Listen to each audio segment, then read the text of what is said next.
Ayan po. Sunog talaga siya. Hindi, nasunog eh. Ewan ko bakit. Siguro sa sobrang kalumahan na niya. SM Mall.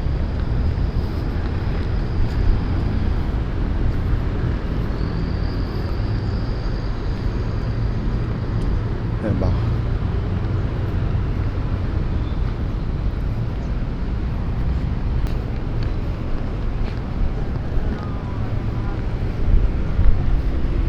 Jones Bridge.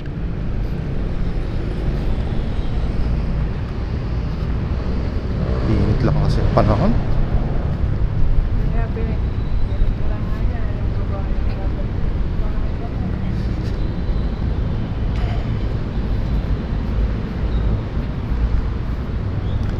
Dapat pala lagyan nila ng lahat ng gilid ng itong river.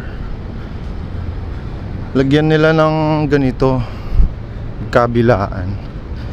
Ito sumasayaw sa gabi. Ay hindi, umiilaw pala, sorry. Tsaka may fountain. Hindi ko na kasi mahintay, pa BGC na kasi tayo. So kahit nasa tuktok yung init.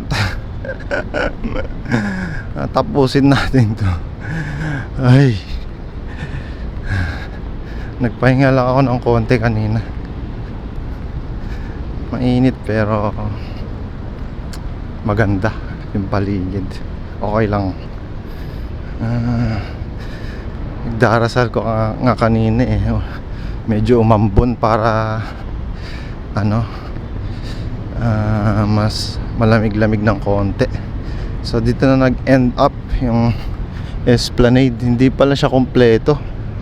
Akala ko dito pa hanggang doon. Hindi pala lahat. Ayan, wala pala tayong dadaanan dito. Patay tayo. Balik tayo. Balik tayo. Wala palang kadugtong eh. Ito pala. Gulat ako, walang daan. Babalik tayo. Ayan. Daming building sa paligid. Doon ang sinasabi ko sa kabila, nalagyan din ng Esplanade or ganito para mas madaming tao ang mamasyal. Kulong pala tayo dun. Kala ko pa naman bababa na tayo dun. Hindi tayo winarningan ni kuya.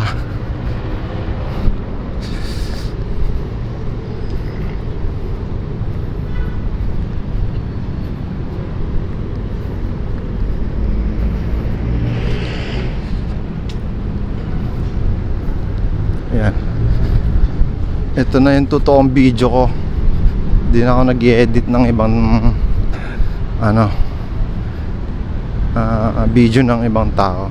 Kasi pag humihiram ako ng video, nagpa-permit, humingi ako ng permit para kunin yung mga videos nila. Pero ngayon meron ako sarili. Ayan. So nakita nyo na, baba na tayo. Kasi dyan na nagtatapos yung vlog. Ay wala dyan, dito na lang. Baka wala na naman tayong daanan dyan. Ito yung Manila Post Office na nasunog. Bale, katabi lang pala niya. Diba? Yun the entrance. Malapit lang siya sa post office. Sa mga hindi pa nakakaalam tsaka nagtatanong, kung gusto nyo puntahan yung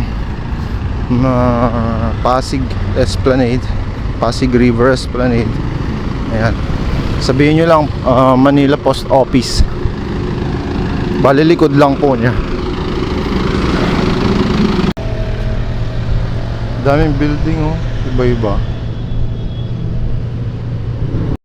Ayan, kita naman dito pero parang may inaayos ata dito. Ewan ko kung ano yan. Siguro yung Esplanade connection niya. Ayun, kabuuan ng bridge